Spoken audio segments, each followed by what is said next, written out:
په ورځو کې سهار مالې موږ راپاڅېدو لمونځونه وکړو دوی چای غوښتو په ژړا شوې موږ له چای راکړه ما وینې موږ که نن چای او چیني نشته مې تاسو لاړ شئ په دې ګاونډ کې وګرځئ که چا پیاله چیني درکړلو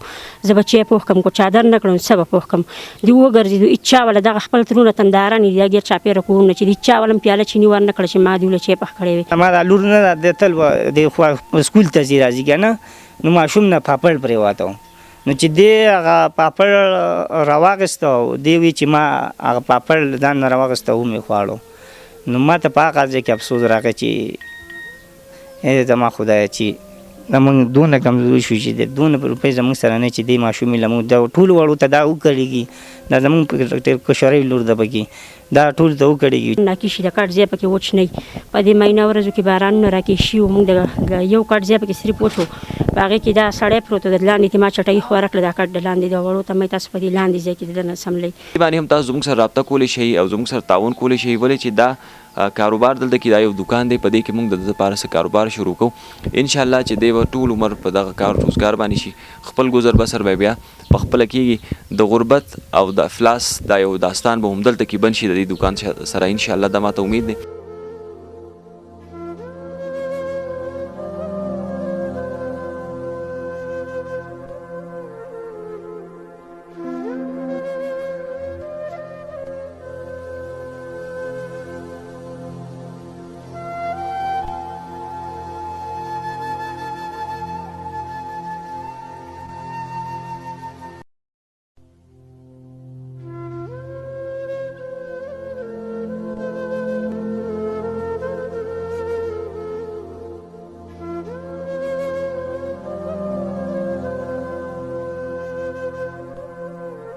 بسم الله الرحمن الرحیم السلام علیکم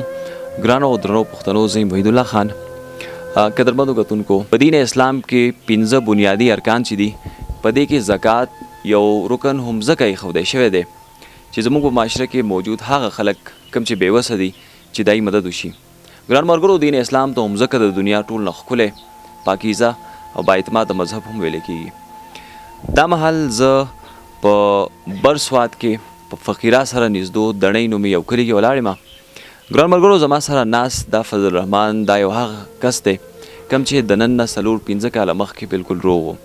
ده به د کویلۍ په کان کې خپله مزدوري کوله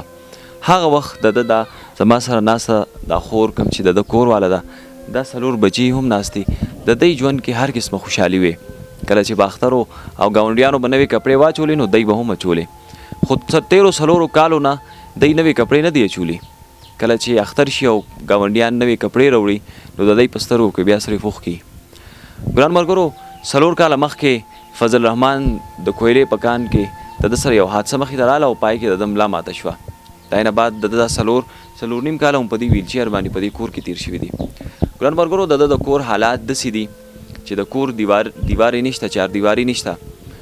بهر په ور باندې ګیټ نشته کولاو دي دا کمرې شاته چې تاسو وینئ د دې هم دروازې نشته نه د سملاستو دپاره بشتري او کټونه شته او نه د خوراک دپاره څه نور څه شته دغه شان صورتحال چې کله هم زموږ په ژوند کې موږ ته مخې ته راشي نو هغلته نه بیا هغه پروګرام کول بیا هغلته نه پاڅېدل او تلل زما دپاره ډېر زیات ګران وي فضل الرحمن به نن خپلې خبرې اترې تاسو سره شریکوي ګران ملګرو موږ خو ټول عمر په خپلو هماغه پښتنو او مسلمانانو وروڼو باندې ملا تړلې ده کوم چې په بهر هیوادونو کې ژوند کوي او زموږ د داسې ملګرو سره خپله مرسته کوي خپل د بچو رزق ورسره نیوي کوم چې هغوی په خولو او په وینو باندې ګټلي فضل الرحمن سره زه یو څو خبرې اترې کوم نورې خبرې به په خپله کوي السلام علیکم وعلیکم السلام فضل الرحمن څنګه یې صحت دې څنګه دی الحمدلله الله سات ښه یو برابر یو فضل الرحمن دا راته ووایه خپله کیسه لږه غوندې دی کتونکو ته وکړه چې 4 کاله مخکې 4.5 کاله مخکې ته څنګه وي آینه بعد دا واقع څنګه راغله بیا حالات دې څنګه دي 15 کاله مخکې زه ما به کولۍ کار کوم 15 کاله ما له کولۍ کار کړی زه خوږ شوم پکې یو 15 کاله کې 15 کاله به کېږي چې زه خوږ شوی یم او ملا مې دغه شی ملا مې ماته شوې ده او علاج میلاد راله کمپنۍ کړ دی او لکه دغه یې ما خپل کړ دی خو د هغې نه بعد زه لکه دې خشی نه یم خپو کې مې طاقت نشته تکلیف وي لکه تکلیف ماته دی لکه په خپو مې دړي شپه ورځ را باندې لکه تکلیف وي خو لکه خپو کې طاقت نشته حرکت نشته چې زه پرې وګرځم زه پرې پاسم زه پرې کښېنم لکه دغه کډ چې داسې زیات دغه شم چې داسې په ویلچر ته ترې راوخېږم نور زیات په دغه کټ کې پروت یم دغه دې کې چیر کې وخت دې څومره وشو او دا راته ووایه چې اوس د حالات څنګه دي؟ حالات چې کور مثال طور کم مشر چې یا داسې او دغه چې نارینه چې هغه د کور لکه دغه یې لکه زمونږ د غریب خلکو خو صرف لکه دغه مزدوري دغه یې چې که نه په دې باندې وخت تېروي، په دې باندې غم ښادي کوي، په دې باندې هر څه کوي که نه. نو هغه زه اوس پروت یم. هغه ښکاره ظاهره خبره ده چې زمونږ د کور حالات ښه نه دي، ځکه چې ښه نه دي چې زه مزدورۍ نه زه پرېوتم او زموږ په کور کې نور د مزدورۍ داسې څوک نشته. زما واړه بچي دي، څلور بچي دي، دوه جینکۍ، دوه هلکان دي. هغه هلکان هم لا ماشومان دي او جینکۍ ماشومان دي. د مزدورۍ څوک نشته او دا غریزه غره علاقه ده. کور کې د راشن او د دې هر څه صورتحال څنګه دی؟ په دې باندې مونږ پوهېږو. د دې د صورتحال دا ده چې زما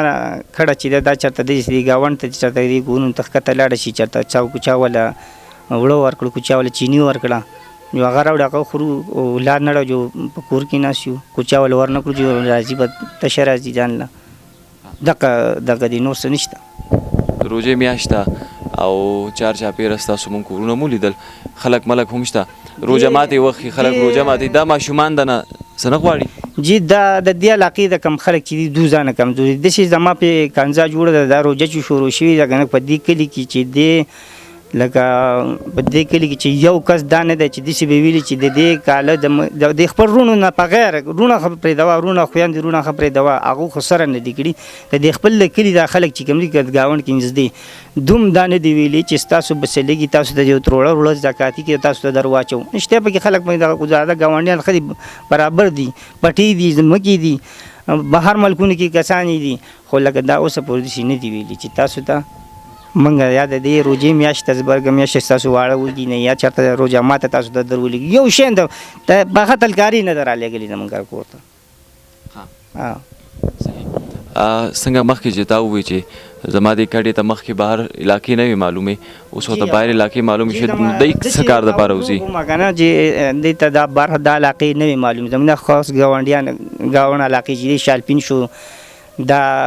خوازخیله شو، خوازخیله کې دا کرالو شو، دا علاقې دې ته د سره معلوم. خوازخیله تم دا یوازې نه شو تللی. اوس مجبورۍ دومره دا دغه کړ ده چې لکه دې ته د علاقې خپل ټول معلوم، خوازخیله او ته دې ته ګوټ په ګوټ معلومه ده. دا څه د وجې؟ دا د مجبورۍ د وجې. مخکې دا چې زه روغ وم دا چېرته نه خوازخیل ته یوازې تلله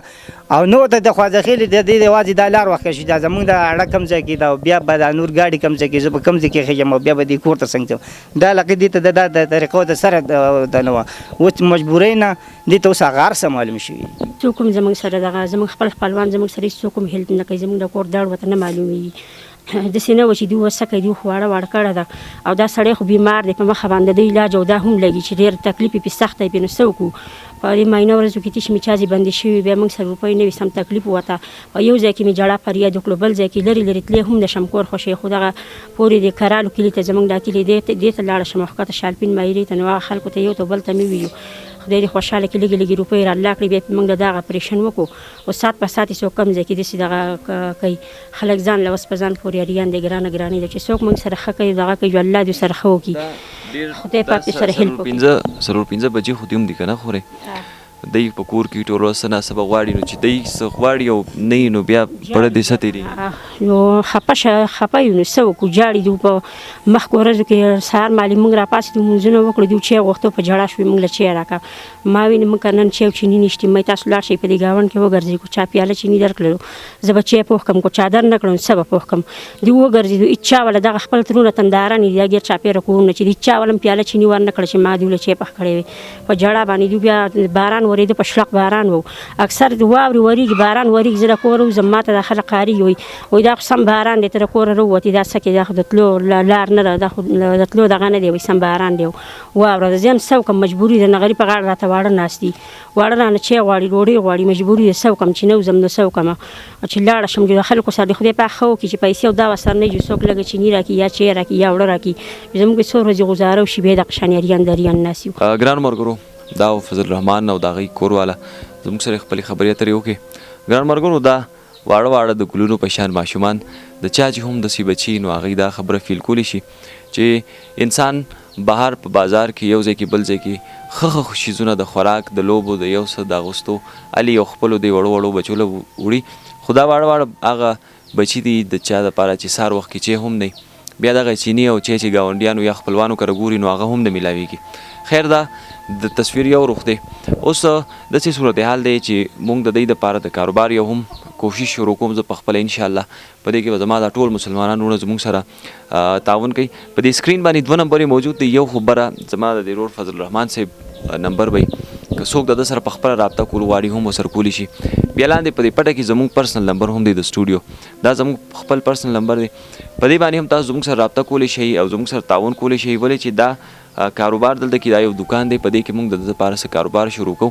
انشاءالله چې دی به ټول عمر په دغه کار روزګار باندې شي. خپل ګذر بسر به بیا پخپله کېږي. د غربت او د افلاس دا یو داستان به هم دلته کې بند شي د دې دکان سره انشاءالله. دا ماته امید دی. بل د دې په دې چت باندې هم څه لږه دا راساسي نو په دې باندې هم لږ کار کول دي. دغې ته هم زموږ اراده شته او دا دروازې هم نشته.